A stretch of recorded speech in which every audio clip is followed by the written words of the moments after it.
ফেব্রুয়ারি মাসে রেকর্ড প্রায় ৩১,০০০ কোটি টাকার প্রবাসী আয় দেশে এসেছে। গত বছরের একই সময়ের তুলনায় রেমিটেন্স বেড়েছে ১৭ ভাগ। রোজা ও ঈদের কারণে চলতি মাসের প্রবাসী আয়ের এই ধারায় অতীতের সব রেকর্ড ভাঙতে পারে বলে মনে করেন বিশ্লেষকরা।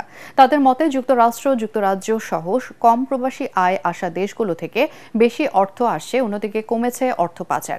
বৈধ পথে আরও বেশি প্রবাসী আয় দেশে আনতে সরকারকে আরও নজরদারি বাড়ানোর পরামর্শ দিয়েছেন তারা। আরও জানাচ্ছেন শারফুল আলম। ভিশনের ফুলঝুরি মেগা অফারে ফ্রিজ কিনলেই পাচ্ছেন ১৬ পিসের আকর্ষণীয় গিফট বক্স একদম ফ্রি। রোজা আর ঈদকে ঘিরে আবারও চাঙা হতে শুরু করেছে দেশের অর্থনীতি। রমজানের শুরুতে গতি বাড়ছে প্রবাসী আয়ে। বাংলাদেশ ব্যাংকের পরিসংখ্যান অনুযায়ী গত মাসে ২৫৩ কোটি ৮০ লাখ ডলারের প্রায় ৩১,০০০ কোটি টাকা দেশে এসেছে, যা আগের বছরের ফেব্রুয়ারিতে এসেছিল ২১৬ কোটি ৪৫ লাখ ডলার। সেই হিসাবে প্রবাসী আয়ের প্রবৃদ্ধি হয়েছে প্রায় ১৭ ভাগ। আপনি ইউএসএরটা কেন বাড়ছে?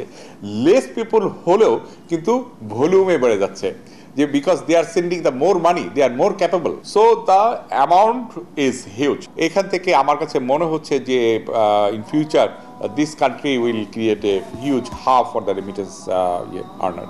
চলতি অর্থবছরে জুলাই থেকে ফেব্রুয়ারি প্রথম ৮ মাসে প্রবাসী আয় আসে ১,৮৪৯ কোটি বা ১৮.৪৯ বিলিয়ন ডলার, যা বাংলাদেশি টাকায় প্রায় ২,২৬,০০০ কোটি টাকা। ২০২৩-২৪ অর্থবছরে একই সময় এসেছিল ১৫.০৮ বিলিয়ন ডলার। ব্যাংকাররা জানিয়েছেন, রমজান ও ঈদ উপলক্ষে চলতি মার্চ মাসে দেশে রেমিটেন্স প্রবাহে বড় ধরনের প্রবৃদ্ধি হবে।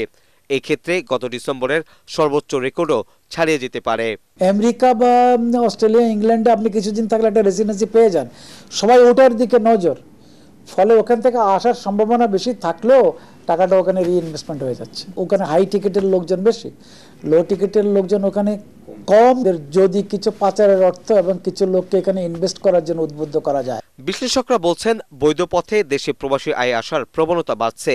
এর ধারাবাহিকতা ধরে রাখতে সরকারি বেসরকারি ব্যাংকগুলোকে আরও আন্তরিক হওয়ার পরামর্শ দিয়েছেন তারা। শারফুল আলম, এটিএন বাংলা, ঢাকা।